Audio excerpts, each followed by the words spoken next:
This is the Lighthouse Keepers podcast, brought to life by Mary Ellen Sherlock and Anthony Marone, and his WIN Foundation in collaboration with the Joshua Foundation. Our mission is straightforward.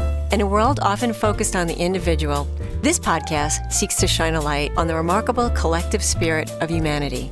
We're dedicated to bringing you inspiring conversations with exceptional organizations and individuals devoted to creating a better world. Welcome to the Lighthouse Keepers podcast.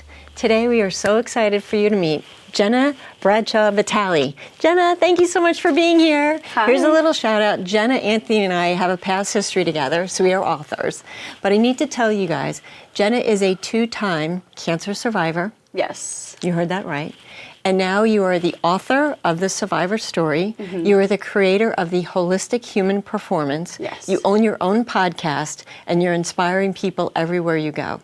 Now you know why she's on this show. Jenna, welcome to the Lighthouse Keepers podcast. Thank you for having me. I know she's very pretty. She is. A little easy on the eyes. Thank you. So Jenna, first of all, thank you so much for being here. We've known you and we've had a chance to talk to you in many different forms. And Yeah, so we have. I know. So it's so exciting to have you, but your story gets more and more inspiring every time we speak to you. So tell us a little bit about, I know you don't want to make cancer the story. Right. Because you don't. No. And that's what's amazing thing. You do not, that's not the world that you live in. You move past that. But tell us a little bit about that, because I do think that people like, really, twice? Yeah. You know, lightning strikes twice? Mm-hmm. Yeah, it's, okay, so pretty much I was telling you both this, like, when you have a near-death experience or a really, like, challenging adversity in life, you have 3 options. First option, you could either live in fear for your entire life and just crawl in a hole and never leave your house. Second option, you could just go back to living the way that you were living before the adversity struck. Or third, you could say, oh wait, I'm here for something bigger and I'm going to overcome this and help other people on the other side. And I chose option number 3, but it didn't start out that way. So so throughout my journey, I was 3.5 when I was diagnosed with leukemia, which is a form of blood cancer. That was a near-death experience.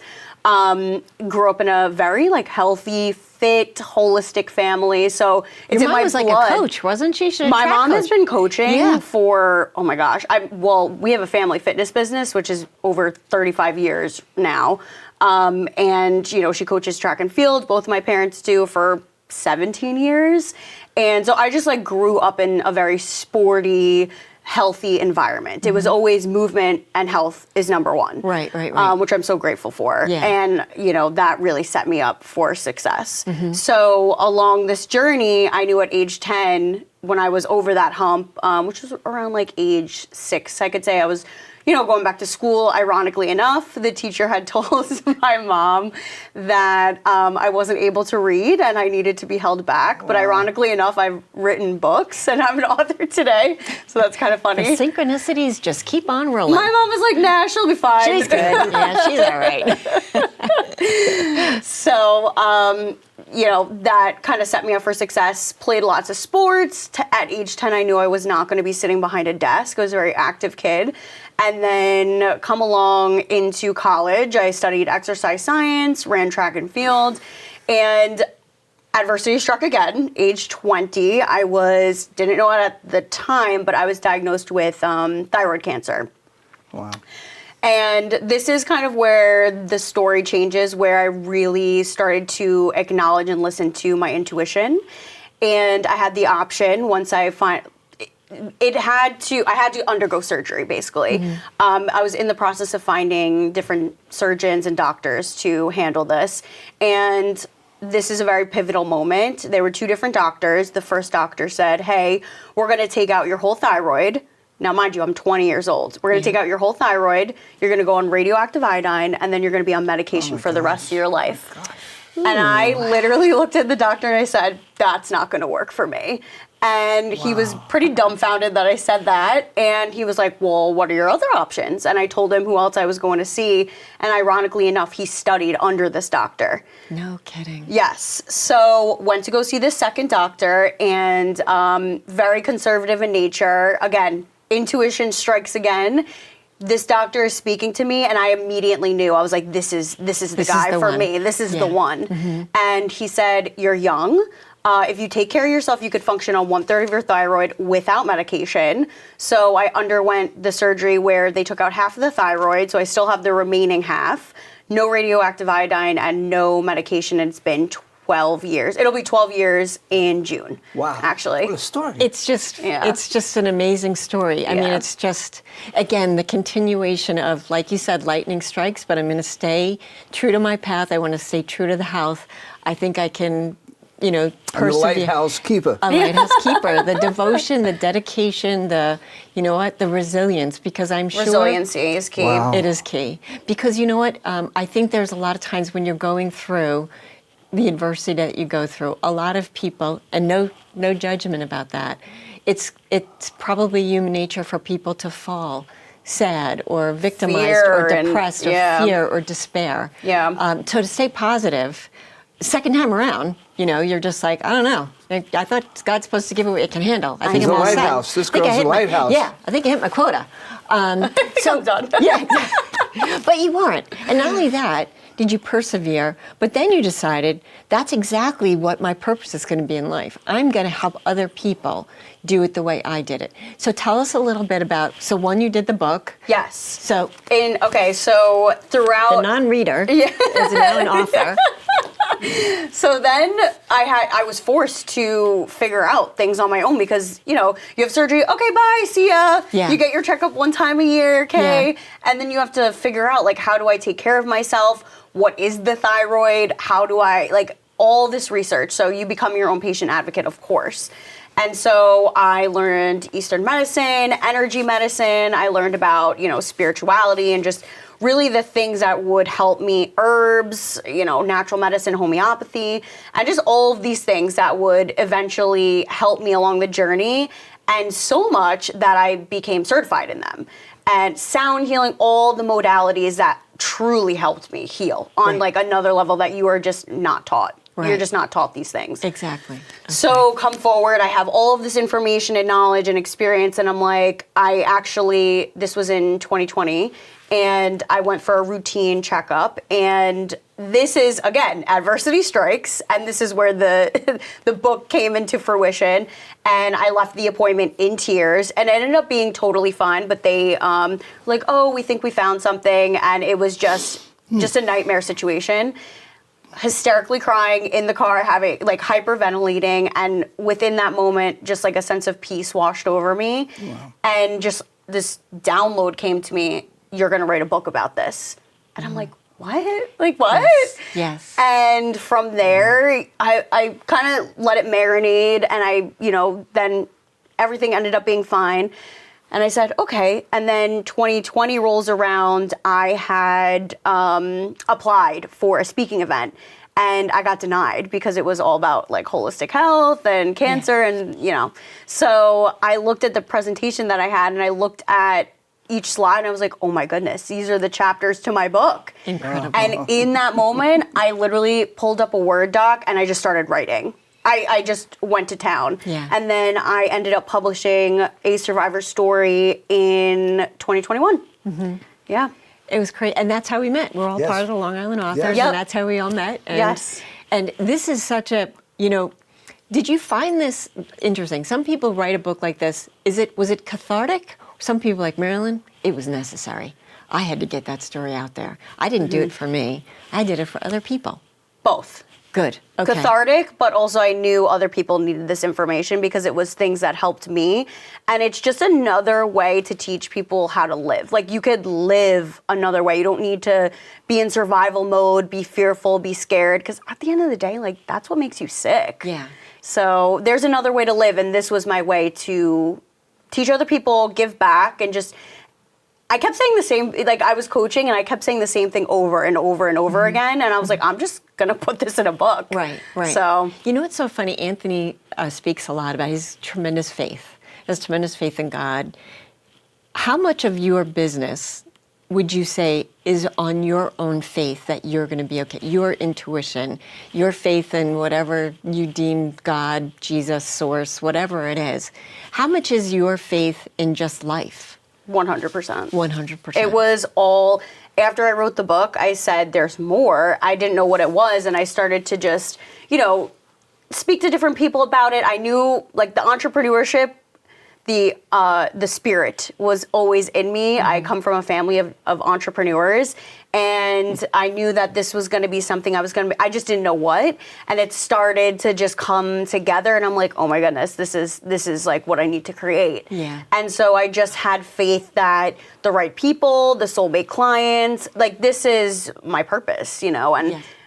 When you have a purpose, when you have a desire too, like, you could either sleep on it and you could just not do it for your entire lifetime and not live life, or you could just go all in, and I chose to go all in. Right. And I never looked back since. You know something that I think I heard this once, that the word to inspire is about inspiration. So you know that you inspire so many people. I mean, I think in your positivity, but also in your practice. We talked about this one time, and you said, people come to me and they're looking to, like, I want what I'll have what she's having, right? And what they don't understand is it's a vibration, it's a consciousness, it's an intention, it's we did an event a few months ago, and it was Halloween, and I shamefully brought Halloween candy for the guests, and Jenna's like, I don't eat that, and I'm like, I mean, she really subscribes 100% to, like, nope, you're taking care of the vessel, taking care of the temple here, so, but you have a lot of people in your practice that, you talk to that are looking for you as an inspiration to say, how do I get to be what you do? And it really is all-encompassing, is it not? Yes, it's a lifestyle. It's a lifestyle. It's food, it's sleep, it's mental, it's health, wise, exercise, relationships, and things like that. Do you find that a lot of people, like, they don't come to me because they have cancer. They don't come to me because they have autoimmune disease.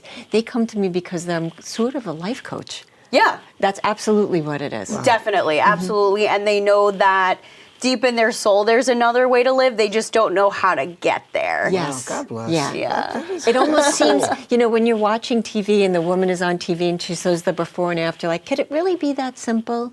And it is, with the right mindset. I'm sure for you, because you grew up in that environment, it was as natural as writing with your writing hand. For other people, it's almost overwhelming. It is overwhelming. It's very overwhelming. Yeah. There's a lot of white noise out there. Yeah. And that's what I help people do. I eliminate the white noise and I say, okay, everybody's different. Like, we can't do these cookie cutter, trendy things. Like, it just doesn't work. Right. What works for me may not work for you, but there are foundational things to health and wellness that you can't skip. The basics, like, it just doesn't work. It's funny. I listen to a meditation every morning, and the person I listen to, I highly recommend her, Nikki Dyer, and she does a meditation, and she said, gratitude is a practice. It is the practice of noticing, and a lot of times you think, is it really a practice? But it is, if it's not something that you normally do. Do you know what I mean? If you're just kind of driving, you don't actually take the scenery around you. You're so focused on where you're going. And so it is a practice. And so I would probably say that a lot of people that work with you, it is a practice. It is a little bit like, oof, I didn't really think it was going to be that hard. Because you make it seem effortless. It's just kind of who you are and kind of the essence of who you are. Yeah, thank you. I know. It's embodiment. She's fun to be around. I try. It's the embodiment of the practice. Like, it took me a long time to get here. It wasn't an overnight. And I really explain that to people. It's like, there's no magic pill to get here. Yes. There are steps, and it takes work. It's simple in practice, but it's not easy. Right. Otherwise, everyone would be here doing it and healthy and happy and vibrant and faithful and. What kind of services do you perform? I mean, when they come to you? How do we sign up, Anthony? Yeah, so I always do a 15-minute discovery call just to vibe out the person and see kind of where they're at.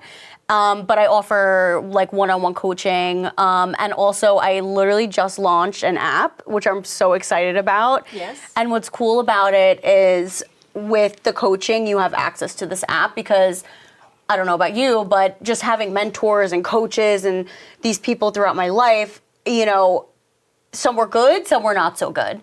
And I don't want to be, not to say told what to do, like I want to be guided and coached and led to like figure it out on my own, but also have tools to integrate it. Because you could be like, okay, you're going to do this, this, and this. And then the person's like, all right, well, where do I find this? And so I just created a program to give them, it's very integrational. So, let's just say if you're dealing with grief or anger, I'm going to say, okay, you're going to go into the app and you're going to go check out the breath work for anger or a tapping meditation. Anything with golf lessons or anything like that? I got you. Mobility flow. I'll tell you right now, my husband, I started him into meditation and his stroke has gotten so much better. His golf game has improved like 20-fold. Yeah. He'll tell you. Yeah, you could talk to him about it. I like to talk to him about it. Yeah. Doesn't have to worry about finding that little white ball in the rough, does he? Yeah. I think you're all set. I think this is exactly what you need.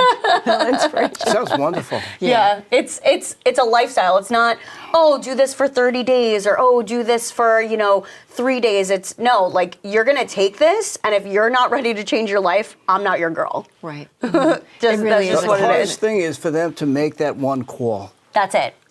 Just and fear make gets in the call. way. And fear. Yeah. You know what? If I get into this, where's it going to lead me? Make the phone call. Yes. Right. Yes. Don't do it tomorrow. Do it now. Yeah, because are you really going to make that effort to change? A lot of people, and this is exactly what I work on, they get so addicted to the identity of who they once were. And I always say this, the goldfish example. If a goldfish is sick in dirty water, you take the goldfish out and you put it in clean water and the goldfish gets better. You cannot heal in the same environment you got sick in. It is impossible. Right. So that's what I explain to people. And, rewiring their nervous system, their subconscious mindset. Not easy, right? But there are certain steps to get there. And then one day you wake up and it's like, wow, my life is awesome. Right. How did I get here? I'll be honest with you. You said something earlier and it really resonated with me. It's sometimes, people will listen to, you got to listen to this podcast. You got to listen to this meditation. And I listen to it like, it doesn't resonate. It's just different strokes for different folks. And when the student is ready, the teacher shows up. And I remember years ago, everybody was reading Eckhart Tolle, The Power of Now. Yeah. And, I'm walking around, I don't get it. And everyone's like, this book's amazing. I'm like, I don't get it. And you read it like 15 years later, like, I get it. For whatever reason, my timing was off. I wasn't really focused. And I think, to your point, when you're ready, it's going to click. Everything kind of lands just where it needs to be. So, but the key is to do now. Yes. You got an idea, try it. Yeah. Instead of tomorrow, because tomorrow never comes if you don't do it today. You're always chasing. And I have to tell you, your website, if anybody out there is looking to get this kind of service, just go to your website, and because it is really, really, really good. I appreciate it. I think it's a reflection on what they're going to get on the other side of that phone call. Yeah. Thank you. I appreciate it. Worked very hard on that. I know. Actually, we're filming now in February. It'll be 3 years, February 22nd. Wow, that's bananas. It's really crazy. Good. It's really good. Thank you. I appreciate it. So, Jenna, just a quick question for you. Where do you think life is going to be taking you with this practice? I mean, you have a podcast. Yeah, So we want to give a little shout out to that. Yeah. So it's all under the umbrella of holistic human performance. You can find it on Spotify, Apple, literally YouTube, everywhere. So I have guests from all over the world come on. It's real. I didn't even expect that to go where it went. I was originally just doing solo episodes, and then all of these people professionals just started to contact me and pitch me. Yes. And I'm reading up on them. I'm like, wow, I can learn from this person. I can learn from this person. So it's really cool. And it's been to hear the feedback of how much it's actually helped other people is really cool. That's amazing. Yeah. Is that I'm trying to think some people do this because it's their calling. We talked about that, is it your purpose? But is it also your joy and your bliss? And Mary Ellen, I look forward every day to waking up and doing what I do. Yeah, it's so fun. I have so much fun. You really are the 1%, aren't you? You are the richest person in the world. It's really always been a goal of mine, to be honest. I look at, and as an entrepreneur, you look at other people who maybe, not to say that they're only spiritual entrepreneurs, wellness entrepreneurs, but I'm looking at the way that other people live. And I hear how other entrepreneurs, not to say that it's not hard work, it is hard work. Yeah. But Please take us back to the Halloween candy But you story. have to It is enjoy what you're Yes. doing. And Yeah. if you're so just in the business and you're not able to take a step back and be like, wow, look what I've created. This Yes. is like fun. Yeah. You know, look at the like what's the lifestyle that you want to live? So Yeah. I always put the lifestyle first, like that, and then I build everything else around that. So I know I've asked you this before, but it's such a touching question for me. You inspire so many people. Who inspires you? let's see. I mean, yeah, you've asked me this before, and to be honest with you, I don't have an answer. I just kind of wake up. That's the answer. That's the Yeah, answer. I just kind of wake up in the morning, That's the and answer. I do have expanders, I call them, like mentors from afar, people that do inspire me where I'm like, ooh, I like that lifestyle that they're living. I want to work towards that. But I don't know. I've just been through so much, and I just have to really just put it up to God and just be like, hey, where can I add value today? Like, what Yeah. can I do today? And I just like let that guide me. She's a lighthouse. I know. She's a lighthouse. Just the lighthouse. She was born a lighthouse. Listen, no Thank shade you. on your husband, but congratulations on being the love of your life. You know what I'm saying? You really are the Thank love of your life. Jenna, thank you so much for being with us today. Such an Thank inspiration to you. Anthony and Phenomenal. I. Thank such you. Such a lighthouse keeper through and through. So thank you so much for being here with us. Thank you for Continued having me. success. Thank you for watching and being part of this journey. Remember that lighthouses symbolize hope. With hope, we persevere and inspire positive change. If you enjoyed this episode, don't forget to subscribe, leave us a review, and share it with your friends. Until next time, keep shining your light.